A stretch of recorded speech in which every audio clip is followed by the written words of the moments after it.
My name is Callie Ferris. As you can see, I'm not the tallest player in the WNBA, but I've always tried to give my all on the court for my team. That has helped me have the real winning edge in reaching my goals. The same is true for the young woman I'm about to introduce to you. Wow, has she had her fair share of challenges. When she could have given in to defeat, she didn't. She keeps moving forward, on the court in basketball and in life. She has what we like to call the real winning edge. I was in 8th grade and I had this type of burden on my back.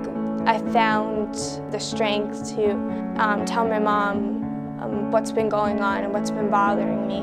My dad had been sexually abusing me. I love basketball because it's always been my safe place. When somebody does take the ball away from me, I just turn around and say to myself, what should I do better next time? I can go out on the court and there's no one out there that can hurt me or touch me or I can truly be myself. Callie's leadership style is more of a quiet leader. I mean, she's not somebody that's going to berate her teammates. She's very supportive of her teammates, often offering them positive suggestions, especially in practice. Callie is able to turn the page quickly when adversity strikes, and I think that's huge, especially on the basketball floor, but more importantly in life. And she's always taking younger players under her wing, and she's always concerned with how her team is doing and not just how she's doing. She has a crazy schedule. She is a basketball player. She works at Zoinks, a very active social life, and through it all, everything is always done with 100%, never an excuse, never late, always actively participating in class and trying her best. And it's Callie that's not only doing her work, but she's encouraging everybody else to do the same. I love helping out my teammates now, and my ultimate goal for when I leave high school and go out into the real world, I really want to mentor children, and I also think I'd be a very good educator.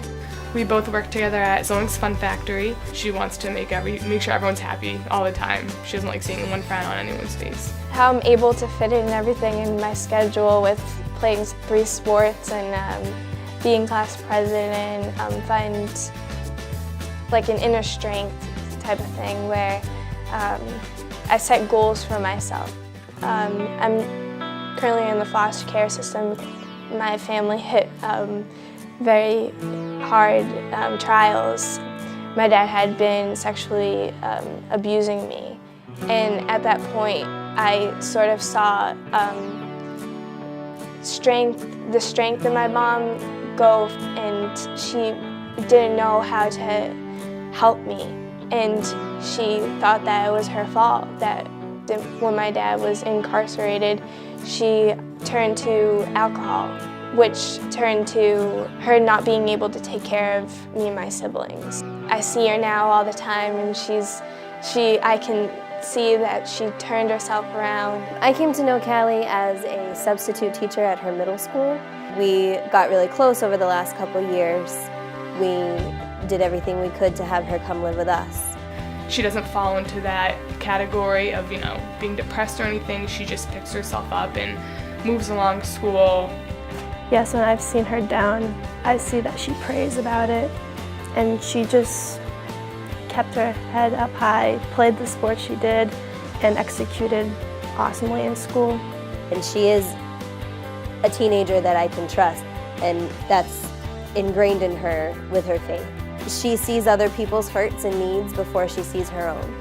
She could be a very angry girl if she wanted to be, and she's not. She's very happy. You see people like that and they have a harder time dealing with it, and she takes it as something to learn from, to pick herself back up and try to make something positive.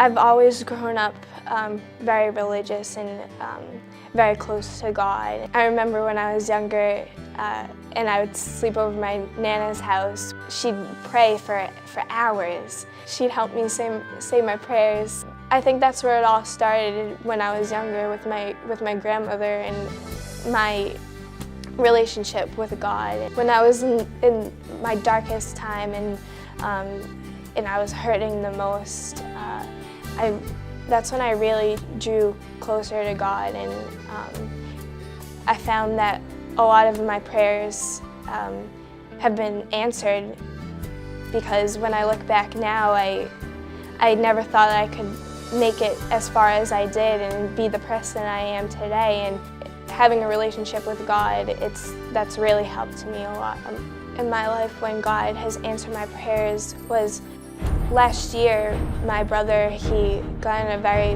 bad fight, which led him to some very severe stab wounds. It was a very big miracle that my brother is still alive today, and I just thank God every day that my brother is still alive. My advice to kids that are experiencing the same things that I have gone through, don't be scared to use your voice. Using my voice was the best thing that I ever did, and that feeling of not being tortured anymore and abused and being scared at night to go to bed is the best feeling in the world. And you just really need to find the strength to tell somebody. What's given me the real winning edge in life is my faith in God and overcoming my weaknesses and the dark times in my life and being able to be successful.